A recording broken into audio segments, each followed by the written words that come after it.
주님께서 여러분과 함께 또한 사제의 영과 함께 루카가 전한 거룩한 복음입니다. 주님 영광 받으소서. 그때 예수님께서 제자들에게 말씀하셨다. 나는 세상에 불을 지르러 왔다. 그 불이 이미 타올랐으면 얼마나 좋으랴. 내가 받아야 하는 세례가 있다. 이 일이 다 이루어질 때까지 내가 얼마나 짓눌릴 것인가. 내가 세상에 평화를 주러 왔다고 생각하느냐? 아니다. 내가 너희에게 말한다. 오히려 분열을 일으키러 왔다. 이제부터는 한 집안의 5 식구가 서로 갈라져 3 사람이 2 사람에게 맞서고 2 사람이 3 사람에게 맞설 것이다. 아버지가 아들에게, 아들이 아버지에게, 어머니가 딸에게, 딸이 어머니에게, 시어머니가 며느리에게, 며느리가 시어머니에게 맞서 갈라지게 될 것이다. 주님의 말씀입니다. 그리스도님 참여합니다.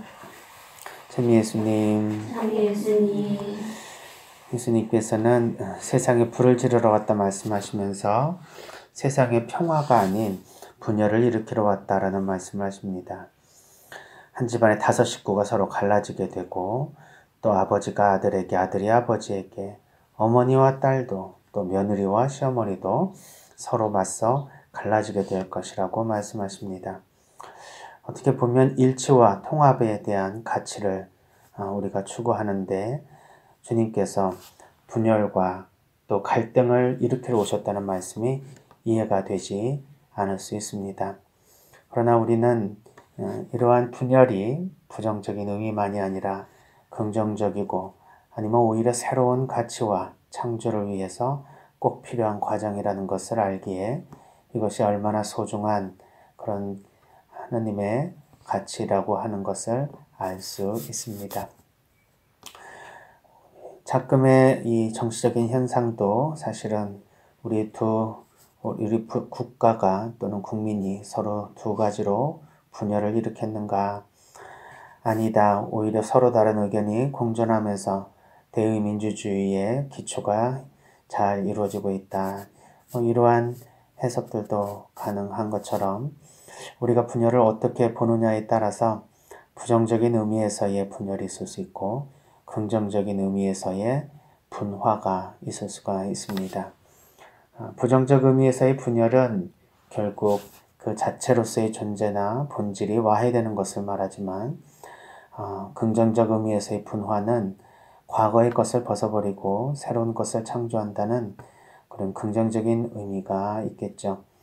그렇다면 예수님께서 말씀하시는 이러한 분열은 사실은 분화를 말씀하시는 것이라 볼 수 있습니다. 그럼 어디로부터의 분화일까? 모든 진리는 사실 하나일 것입니다. 그러나 우리가 진리를 표현하는 방식들은 여러 가지로 있을 수 있습니다. 진리는 하나지만 그것을 관찰하는 인간의 유한성 때문에 그 진리는 이것이다 라고 말하는 진리문은 항상 오류를 포함할 수 있습니다.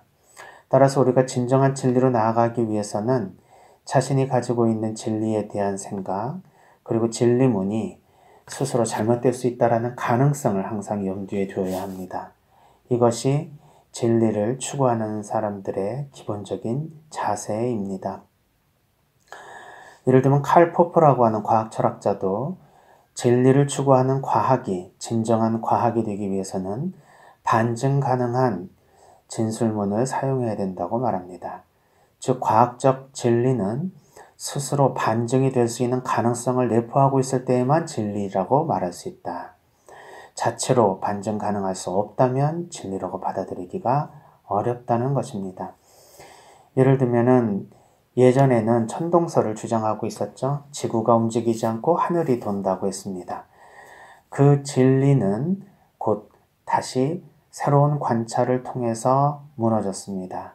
즉 땅이 움직이는 것이지 하늘이 움직이는 것이 아니다.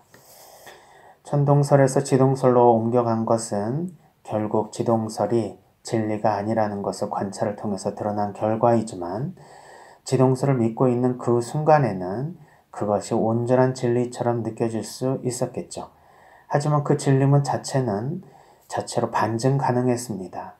즉 관찰과 실험이라는 것을 통해서 그것이 오류가 있다는 것을 이야기할 수 있는 가능성이 있었기에 새로운 진리문을 받아들일 수 있는 그러한 기초가 된 것이죠. 그러나 만일에 반증 가능하지 않고 또 검증 가능하지 않다면 그 진리는 계속해서 시대를 통해서 우리에게 전해져 올 것입니다. 그리고 후손의 사람들은 계속해서 그것이 진리인 것처럼 생각하면서 따를 것입니다. 즉 신앙의 무조건적인 그런 형태로 어떠한 진리문이 계속해서 후대로 이어진다면 그것은 새로운 우상을 만들어낼 수 있는 그런 가능성이 있을 수 있습니다. 예수님께서 이러한 불을 지르러 오셨고 분열을 일으키러 오셨다는 말씀은 그 당시에 이렇게 사는 것이 하느님의 뜻이다. 이것이 하느님께서 바라시는 삶의 태도다. 라고 말하는 것에 대한 새로운 가르침을 가져다 주시기 위해서 기존의 가르침을 변경시키고 또 변화시키며 완성시키기 위해서 사실 예수님께서는 온 삶을 봉헌하셨습니다. 하늘에 계셔도 괜찮지만 왜 인간의 모습으로 이 세상에 태어나셨는가? 우리가 지금까지 믿고 있었던 하나님에 대한 개념, 또 하나님을 따르는 방식이 이제 새로운 방법으로 나아가야 된다는 것, 새로운 하나님을 알려주고 싶다는 하나님의 마음이 우리 인간에게 전해지는 것일 겁니다. 즉, 율법을 지키면서 하나님을 기쁘게 해드리고 그것이 하나님이 원하는 것이라고 하는 생각에서 사랑을 통해서 하나님을 체험하고 하나님의 새로운 삶을 어떻게 사는 것이 과연 정말 하나님께서 원하시는 것인지를 알려주시기 위한 것일 겁니다. 그러나 그것에 대한 가르침을 우리가 받아들이기에는 너무도 이전의 가치와 가르침이 확실히 우리에게 진리처럼 느껴지기에 쉽게 수용되기가 어려웠습니다. 그래서 예수님께서는 합리적 비판의식을 통해서 기존의 가르침에 대해서 우리가 다시 반증하고 검증할 수 있는 기회를 주십니다. 그래서 우리 안에 하나님께서 마음 안에 한 사람 한 사람에게 주신 내적 법정, 그리고 내 마음 안에 일어나는 종교적인 체험을 통해서 어떤 것이 과연 하나님께서 정말 우리에게 원하시는지를 새롭게 알려주신 것이고 기존의 가르침에 대해서 반증을 하시는 겁니다. 그것은 분열이라고 보기보다는 우리가 지금까지 알아온 진리에서부터 또 다른 새로운 진리로 나아가는 변화와 창조의 시작일 것입니다. 따라서 이러한 분화가 없다면 우리는 새로운 방식으로 하나님께 나아갈 수 없었겠죠. 그래서 우리는 새로운 가르침을 받아들이기 위해서는 항상 새 부대에 새수를 담는 마음으로 우리가 항상 가지고 있는 생각과 가치가 어떻게 보면은 잘못될 수도 있다는 가능성을 늘 염두에 두고 복음을 묵상할 때도 또 교회의 가르침을 받아들일 때도 우리의 신앙과 믿음에 대해서 다시 한번 확인해 보고 또 그것을 재차 검증해 보는 비판적 합리주의가 필요할 것입니다. 그러나 그럴 때마다 만일 갈등이 일어나면 우리는 참으로 기존의 가치와 새로운 가치 사이에서 갈등을 하게 되고 힘들어합니다. 누구도 새로운 가르침을 받아들이면서 이전에 안정적이고 그리고 평화로웠던 그러한 상태를 벗어나기를 원하지 않을 것입니다. 그러나 결국 우리가 진리로 나아가기 위해서는 이러한 갈등과 때로는 분열과 같은 이러한 증상을 기쁘게 수용해야 합니다. 어떤 부부는 평생 살면서 한 번도 우리는 싸운 적이 없다라고 말씀하십니다. 그러면서 두 사람의 의가 얼마나 좋은지 그리고 사랑을 얼마나 하고 있는지를 말씀하고 계십니다. 근데 저는 그러한 말씀을 하신 부부를 보고 너무너무 안타까웠습니다.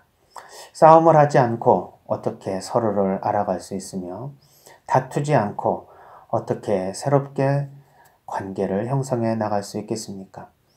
결국 싸움을 하지 않았다는 것이 아니라 싸움을 회피하며 사는 것에 최적화되었다고 말씀하시는 것이겠죠. 즉 갈등은 문제라고 생각하고 문제가 없어야 평화롭게 잘 사는 것처럼 생각하는 마음에서 서로 싸우지 않은 것이 굉장히 잘 살았다고 생각하고 그것을 다른 사람 앞에 떳떳하게 말하게 된 것이겠습니다. 따라서 우리는 문제가 없는 것이 좋은 것이 아니라 문제를 새로운 방향으로 생각하는 것이 훨씬 중요하다고 볼 수 있습니다. 우리 몸에 열이 나면 그것은 문제가 있는 것이 아니라 정말 문제를 잘 확인하고 우리가 어떤 상태로 나아가야 되는지에 대한 우리의 건강을 위한 중요한 지표와 또 증상으로 알아듣습니다. 열이 나는 것이 문제가 아니라 열을 못 느끼는 것이 문제고 열이 나지 않는 것이 문제이겠죠. 우리는 항상 무엇인가 문제가 있을 때 그것을 통해서 새로움으로 나아가는 긍정적 시각을 가져야 할 것입니다. 그렇지 않으면 문제 자체에 대한 부정적인 감정으로 문제를 회피하고 문제를 해결하지 않으려는 마음 때문에 문제가 있어도 그것을 덮어놓고 살게 되면 결국 퇴보로 가게 되거나 죽음으로 가게 됩니다. 따라서 이런 의미에서의 분열은 새로운 가치를 받아들이고 또 새로운 진리로 나아가기 위한 굉장히 중요한 가치이며 우리가 추구해야 될 정신이라고 볼 수 있습니다. 우리의 개인적인 관계 안에서 또 우리 가족 안에서 또 나의 인생에서 뭔가 문제가 발생했으면 그것은 굉장히 중요한 성장의 초대입니다. 그래서 그것을 잘 해결함으로써 새롭게 변화하고 나아가는 것일 겁니다. 그러한 변화가 없다면 우리의 삶과 신앙은 죽은 인생이요 죽은 믿음이 될 것입니다. 따라서 예수님께서는 끊임없이 우리에게 분열을 일으키러 오셨다고 말씀하시지만 그것은 우리가 믿고 있는 것에 대한 더 긍정적인 변화를 또 우리가 확고하게 신념으로 가지고 있는 가치를 다시 한번 확인해보는 그러한 살아있는 신앙이 되라는 말씀으로 알아들을 수 있습니다. 그렇게 되면 분열은 나를 죽이는 것이 아니라 새롭게 변화시키는 새로운 창조의 원천이 될 것입니다. 그래서 예수님께서 말씀해 주신 우리는 분열을 분화로 이어 생각하게 되고 이러한 위험한 분열이 아닌 위대한 분화를 통해서 새로운 창조와 통합으로 나아가야 할 것입니다. 새로움을 향해서 우리에게 초대를 하러 오신 예수님의 이런 가르침을 마음속 깊이 간직하면서 지금 나는 무엇을 믿고 있으며 또한 무엇을 잘못 생각하고 있는지 다시 한번 생각해 보며 새로운 변화와 또 성장을 위해서 주님께서 나에게 어떤 삶을 원하시는지를 다시 한번 마음을 열고 묵상해 봤으면 좋겠습니다.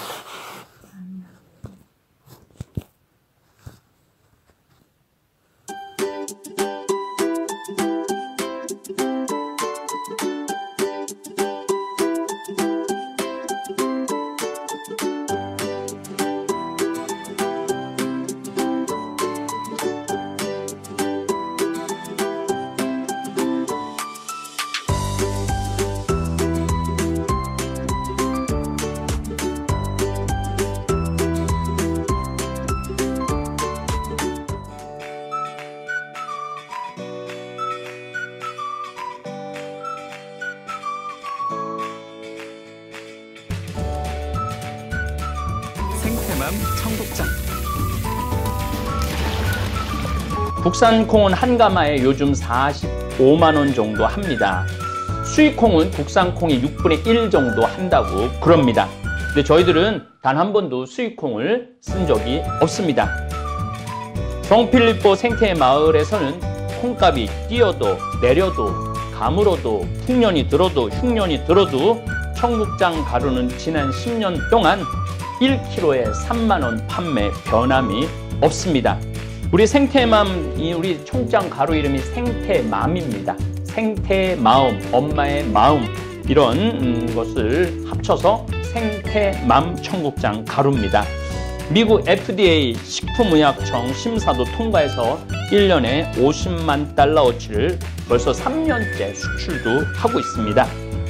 어쨌든 여러분들 청국장가루 많이 구매하셔서 맛있게 많이 드시기 바랍니다. 저는 아침에 밥숟갈로 2숟갈 물에 타서 마십니다.